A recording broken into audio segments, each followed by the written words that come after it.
The lack of friends means that.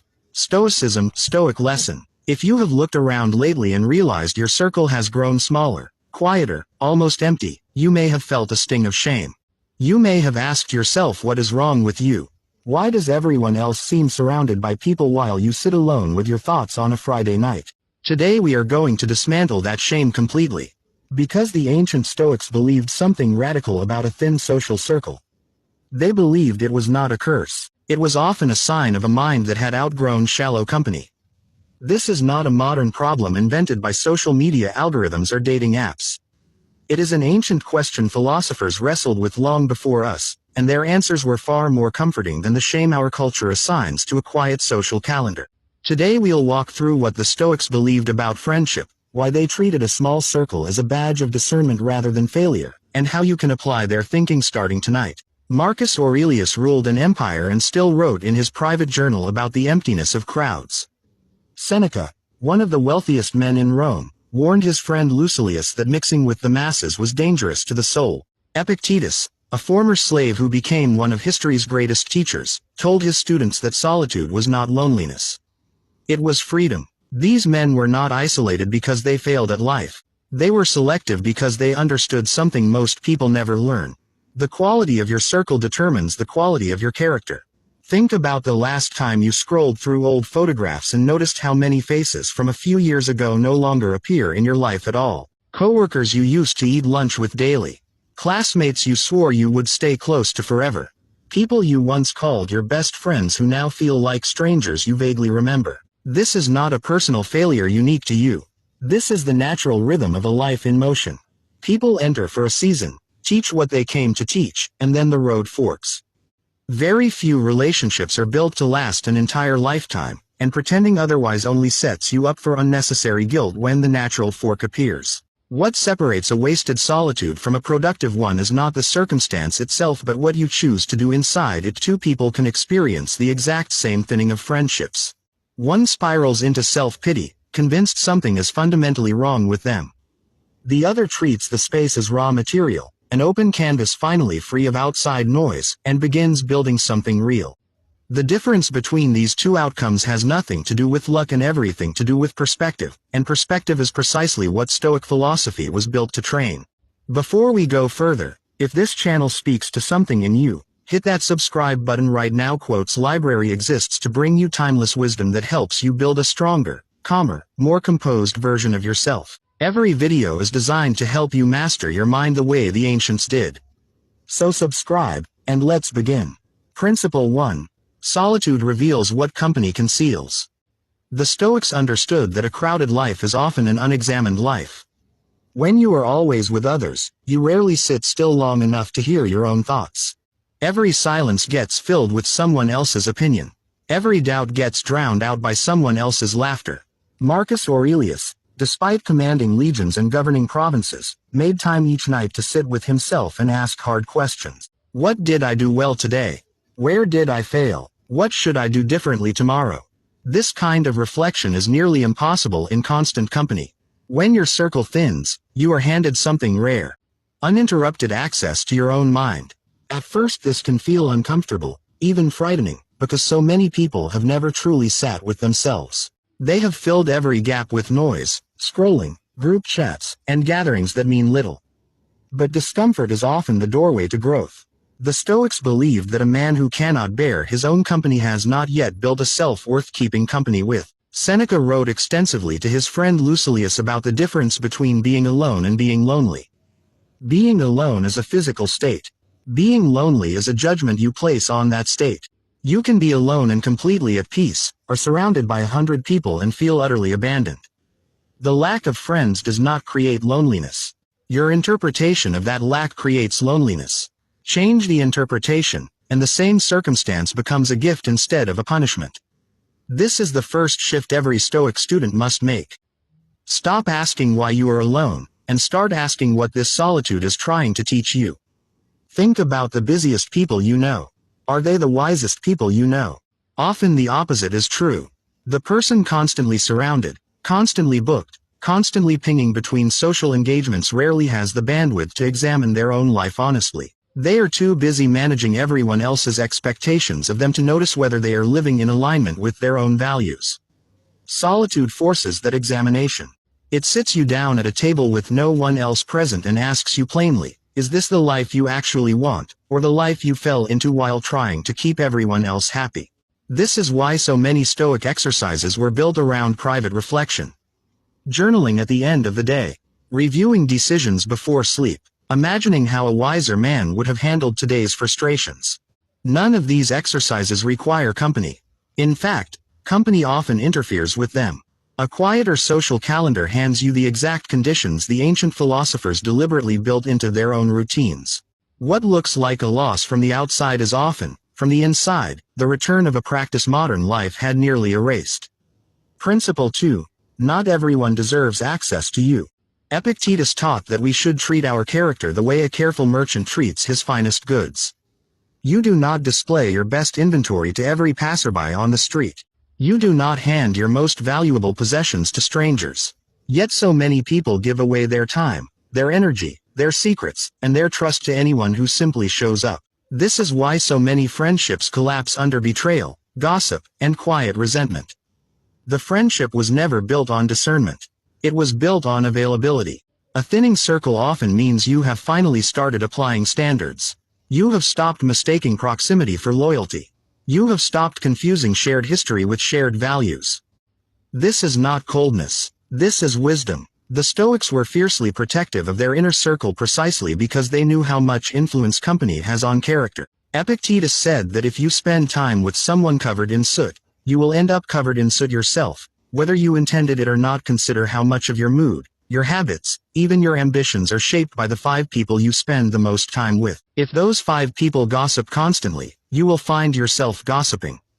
If those 5 people complain about their circumstances instead of improving them, you will start complaining too.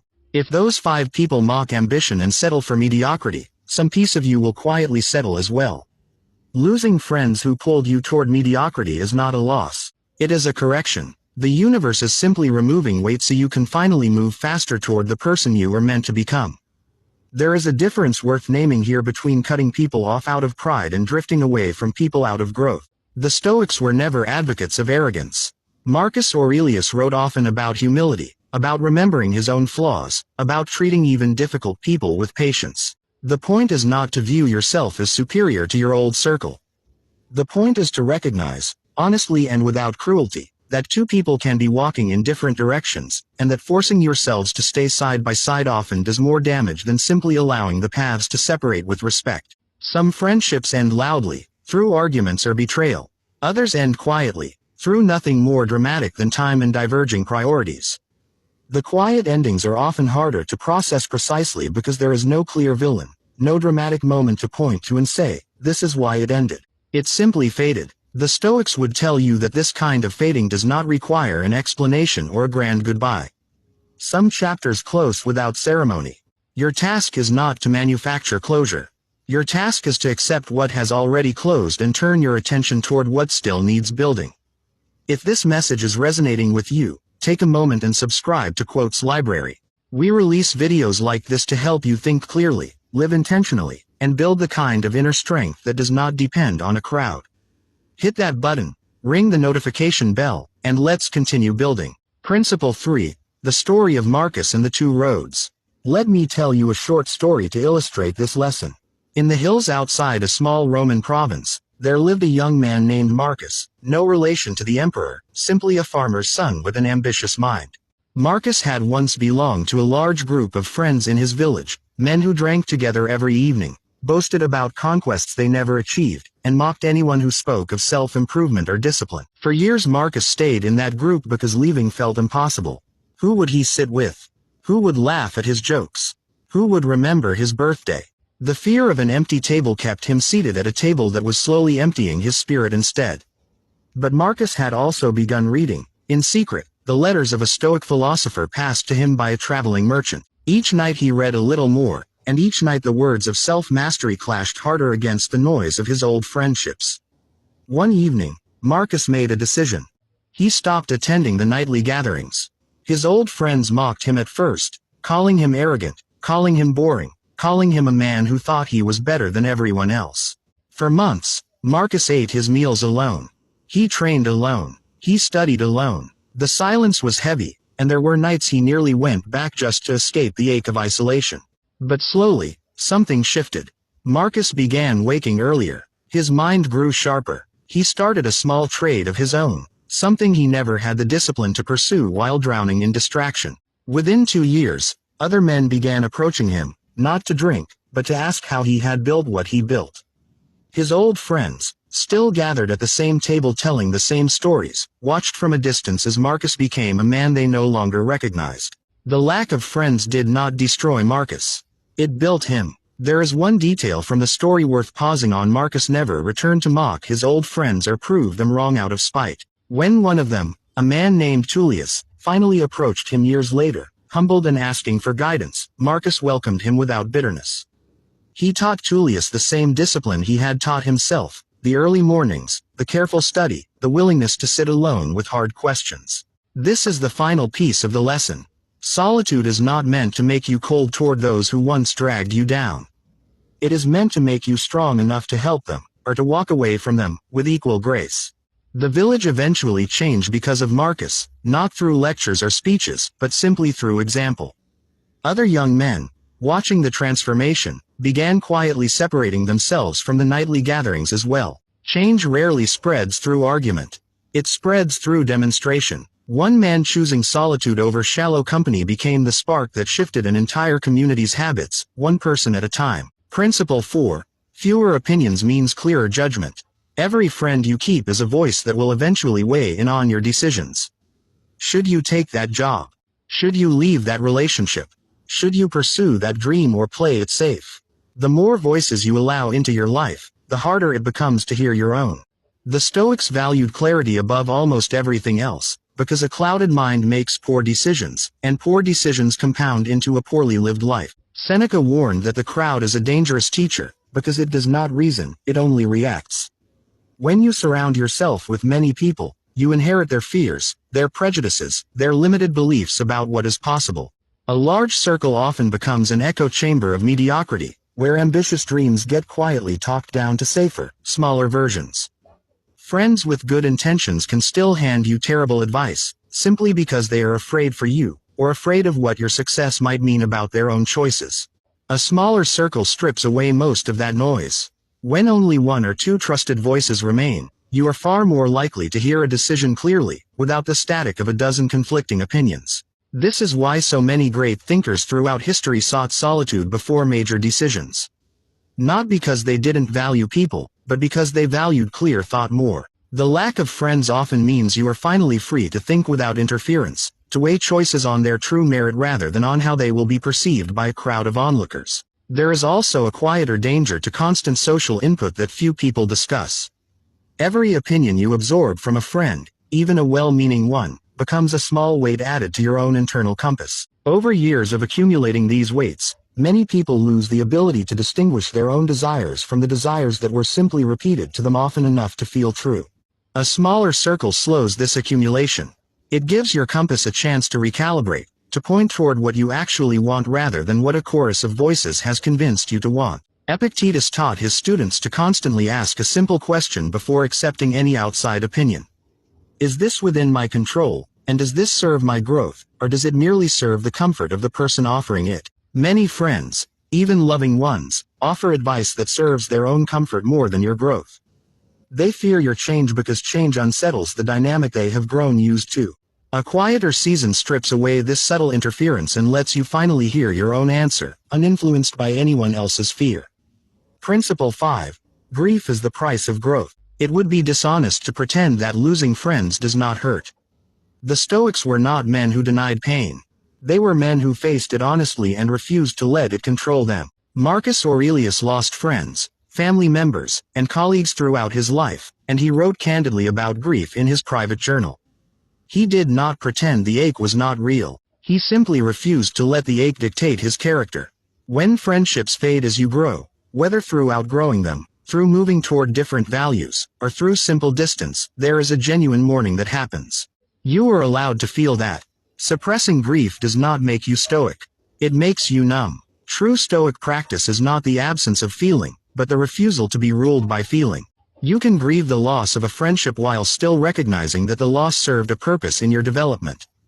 Think of grief here as a toll paid on the road toward growth. Almost no one transforms into a stronger version of themselves without losing something along the way, whether that is old habits, old identities, or old company that no longer fits who they are becoming. The ache is proof that the friendship mattered once. But mattering once does not obligate you to keep it forever. Allow yourself the grief, honor what was shared, and then continue walking forward. The Stoics did not avoid pain. They simply refused to let pain become a permanent residence.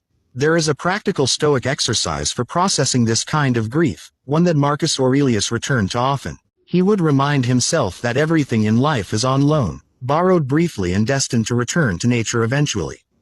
Friendships, like health, like wealth, like life itself, were never guaranteed permanence.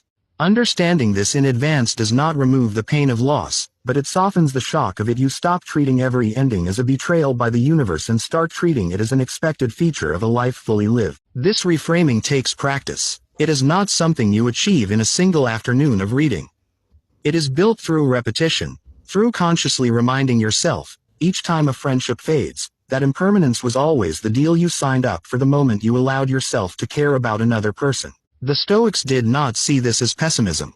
They saw it as honesty, and honesty, however uncomfortable, is always a sturdier foundation than denial. Principle 6. Self-sufficiency is the ultimate freedom.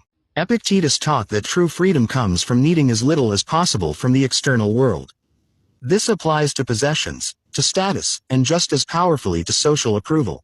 A man who requires a constant stream of friends, validation, and social activity to feel whole has built his entire sense of self on something he does not control. The moment those friends leave, that validation stops, that sense of self collapses with it. But a man who has built internal stability, who has trained his mind through reflection, discipline, and philosophy, does not crumble when his social circle shrinks. He simply continues functioning, because his foundation was never built on other people in the first place. This is the deepest form of freedom the Stoics pursued. Not freedom from responsibility, but freedom from dependency. When your peace no longer requires an audience, you become nearly impossible to manipulate, control, or destabilize. This does not mean the Stoics rejected friendship entirely. Aristotle, whose ideas influenced much of ancient philosophy, spoke of true friendship as one of life's highest goods. The Stoics agreed that good friendship was valuable. What they rejected was the idea that friendship should be sought out of desperation, fear of being alone, or a need for validation. Friendship built on self-sufficiency is friendship chosen freely, not friendship clung to out of necessity. The lack of friends, then, becomes an opportunity to build that self-sufficiency first, so that any future friendship is chosen from strength rather than from fear. Consider the difference between a man who calls a friend at midnight because he cannot sit with his own panic, and a man who sits with that same panic, works through it using his own tools, and calls a friend the next morning simply to share how he handled it. Both men value friendship, but only one of them is enslaved to it. The Stoics wanted their students to become the second man, someone who treats connection as a joyful addition to an already stable life, not as an emergency raft keeping him from drowning. Building this kind of self-sufficiency takes deliberate practice. It means learning to sit with uncomfortable emotions without immediately reaching for distraction or company. It means developing a daily structure, whether through exercise, study, work, or reflection, that does not depend on anyone else showing up. Epictetus lived this principle literally, having lost his freedom, his mobility, and much of his social standing as a slave, yet he built an internal fortress so strong that emperors eventually sought his teachings. If a man with almost nothing could construct that kind of self-sufficiency, a thinning circle is a small price to pay for the same result. Principle 7. Quality endures where quantity fails. History remembers small, powerful friendships far more than it remembers large, loose networks. Cicero and Atticus exchanged letters for decades built on deep trust. Marcus Aurelius held immense respect for a small handful of mentors and advisors rather than a large court of flatterers. The Stoics consistently pointed toward depth over breadth, arguing that one loyal, honest friend was worth more than 100 acquaintances who would vanish at the first sign of hardship. Seneca wrote that a friend should be someone you trust as much as yourself, someone before whom you can think out loud without fear of judgment. This kind of friendship cannot exist among dozens of people simultaneously. It requires time, vulnerability, and consistency, resources that are naturally limited. When your circle shrinks to only one or two people who truly show up for you, you have not lost friendship. You have finally arrived at what friendship was always meant to be. Consider how you feel after spending an evening with a large group of surface-level acquaintances compared to how you feel after a long, honest conversation with one true friend. The first often leaves you drained, performing a version of yourself for approval. The second leaves you restored, having been fully seen and fully honest. If your circle has shrunk down to the people who create that second feeling, you have not been abandoned by friendship. You have been refined by it. Keep those few. Release the rest without guilt. There is a useful test the Stoics might have offered for evaluating who belongs in that small circle. Ask yourself honestly whether this person makes it easier or harder for you to act with courage, temperance, justice, and wisdom, the four virtues that form the backbone of Stoic ethics. A friend who encourages your courage during difficult decisions, who models discipline rather than excess, who treats others fairly, and who genuinely wants your wisdom to grow, is worth keeping close regardless of how few such friends you have. A friend who consistently pulls you away from these virtues, however entertaining or familiar they may be, is quietly eroding the very character you are trying to build. This test is simple to state and difficult to apply honestly, because it requires you to look clearly at people you may have loved for years. But clarity, however uncomfortable, is always more useful than comfortable illusion. Run the people in your life through this test privately, without confrontation or announcement, and let the results guide where you invest your remaining time and energy. By now I hope you are starting to see your circumstances differently. If you want more lessons like this delivered straight to you, subscribe to Quotes Library today.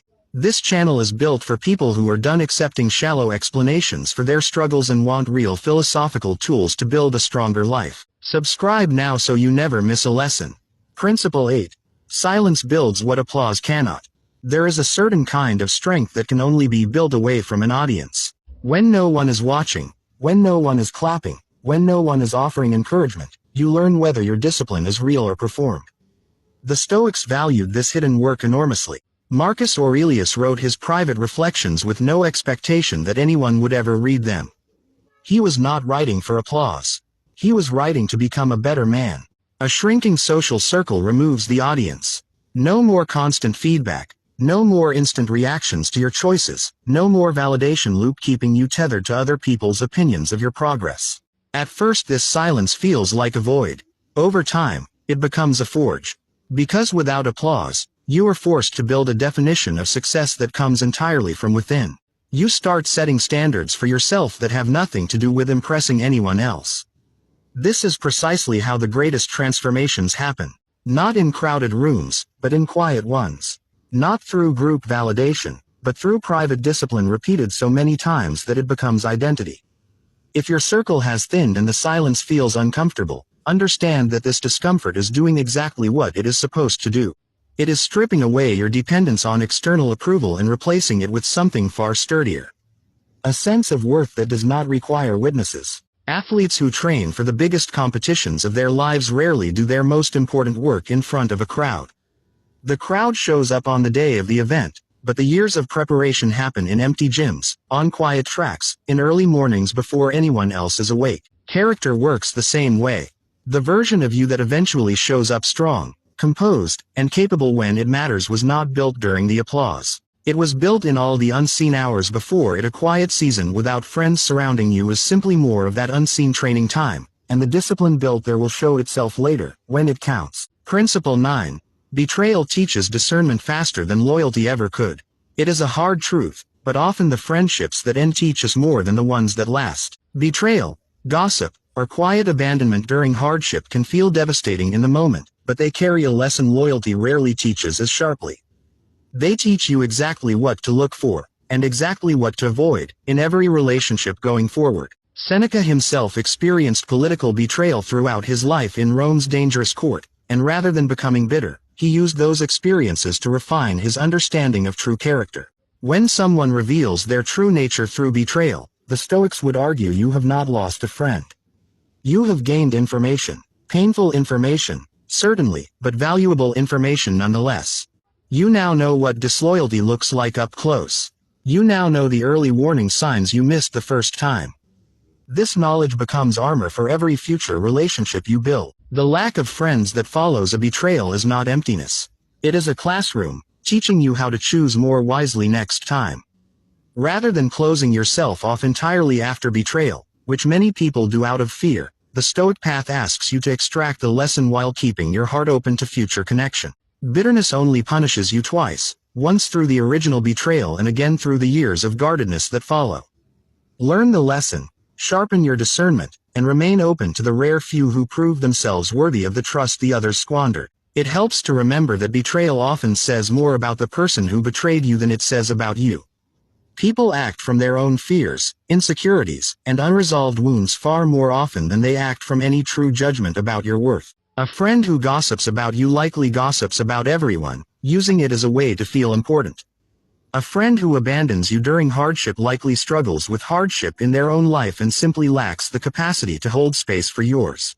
Understanding this does not excuse the behavior, but it does prevent you from internalizing it as proof of your own inadequacy. The lesson belongs to you. The flaw belonged to them. Principle 10. The return of company on your own terms. Here is the encouraging truth the Stoics understood deeply. Solitude is rarely a permanent state for those who use it well. When you spend real time building self-discipline, clarity, and inner strength, you naturally begin attracting a different caliber of people. Not because you are chasing company, but because the version of you that emerges from solitude is simply more magnetic, more grounded, and more worth knowing. Marcus, from our earlier story, did not remain alone forever. Within a few years, men sought him out specifically because of the discipline he built during his isolation. This is a pattern that repeats throughout history and throughout ordinary lives today. The lonely season is rarely the final season. It is the preparation season. The friendships that eventually return, or the new ones that eventually form, tend to be far stronger than the ones that were lost, precisely because you now approach them from a place of wholeness rather than desperation. This is the ultimate lesson hidden inside the lack of friends. It was never a punishment. It was training. Training in self-reliance, training in discernment, training in silence, training in facing your own mind without flinching. Every Stoic who ever wrote about solitude eventually wrote about the deeper connections that followed it. Build yourself first. The right company will find you once you have. Principle 11. Comparison will steal the lesson if you let it. One of the fastest ways to sabotage everything discussed so far is to spend your solitude scrolling through the crowded, curated lives of others. Every photo of a large group gathering, every post celebrating a wide circle of friends, becomes an opportunity for comparison, and comparison is one of the surest ways to turn a productive season of solitude into a bitter one. The Stoics did not have social media, but they understood the underlying trap perfectly. Seneca warned that comparing your progress to another man's circumstances is a guaranteed path to misery, because you are measuring your unfinished chapter against someone else's highlight reel. If you find yourself in a thinner season socially, protect that season fiercely from comparison. Limit the time you spend watching curated versions of other people's social lives. Redirect that attention toward your own reading, your own training, your own reflection. The moment you catch yourself measuring your quiet Friday night against someone else's crowded one, gently remind yourself that you cannot see the full picture of their life, only the fragment they chose to display. Meanwhile, you have complete access to your own reality, flaws and progress included. Trust the process happening in your own life more than the performance happening in everyone else's. There is also a practical antidote here. Gratitude, applied deliberately, cuts comparison off at its root. Instead of scrolling and measuring your circle against someone else's, spend a few minutes each evening listing what your current solitude has actually given you. Perhaps clearer sleep, sharper focus, or the space to notice patterns in your own thinking you had never examined before. Marcus Aurelius practiced a version of this daily, deliberately naming what he had rather than dwelling on what he lacked. Applied consistently, gratitude does not erase the ache of a smaller circle, but it steadily changes what you notice first when you look at your own life. Principle 12. Building a daily practice around the silence. Solitude without structure can drift into stagnation, so the Stoics were deliberate about filling quiet hours with purposeful practice rather than empty distraction. Marcus Aurelius filled his private hours with journaling and reflection. Seneca filled his with letters, reading, and study. Epictetus filled his with teaching and rigorous self-examination. None of them simply sat idle waiting for company to return. They used the space actively, turning what could have been wasted time into some of the most productive hours of their lives. If your circle has thinned, consider building a similar structure for yourself. Set aside time each morning or evening for reflection, even if it is only a few honest sentences written in a journal. Read something that challenges your thinking rather than simply entertains you. Train your body, since physical discipline often reinforces mental discipline in ways that are difficult to separate. The goal is not to fill every silent moment with frantic productivity, but to ensure that the silence has direction rather than drifting aimlessly into isolation for its own sake. A structured solitude builds character. An unstructured one simply passes time. Principle 13. The difference between isolation and solitude.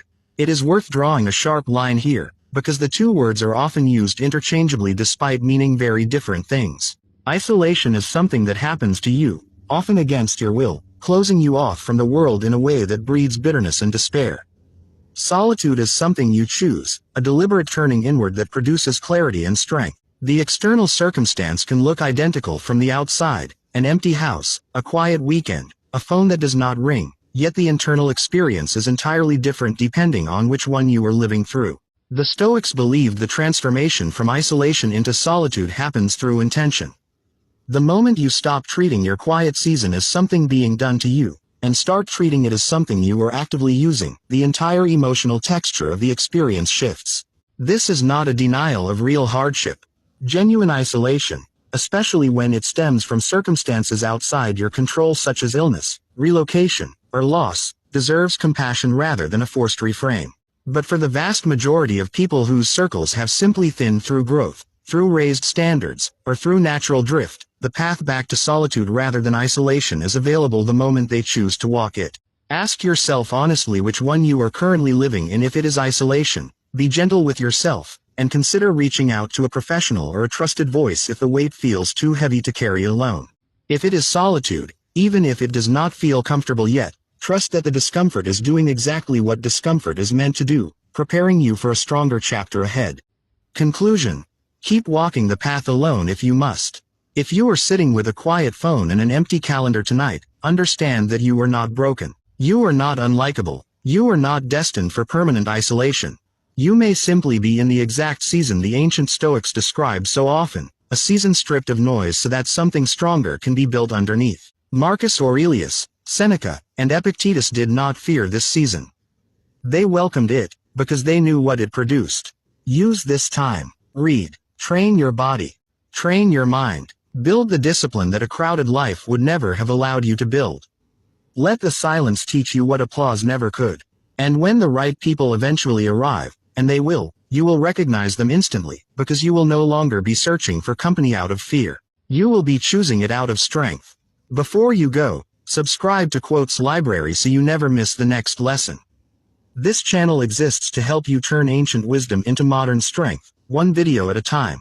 Share this with someone who needs to hear it tonight. Drop a comment about what solitude has taught you, and let's keep building this community of people who choose growth over comfort. Remember Marcus in our story, sitting alone with his letters while the village mocked him from a distance. Remember Epictetus, once enslaved and stripped of nearly everything, building an internal fortress so strong that emperors eventually traveled to sit at his feet. Remember Seneca, writing letter after letter to a single friend, proving that one honest connection outweighs 100 shallow ones. None of these men were destroyed by a thinning circle. They were forged by it. Whatever season you are walking through right now, trust that the same forge is available to you. Keep becoming.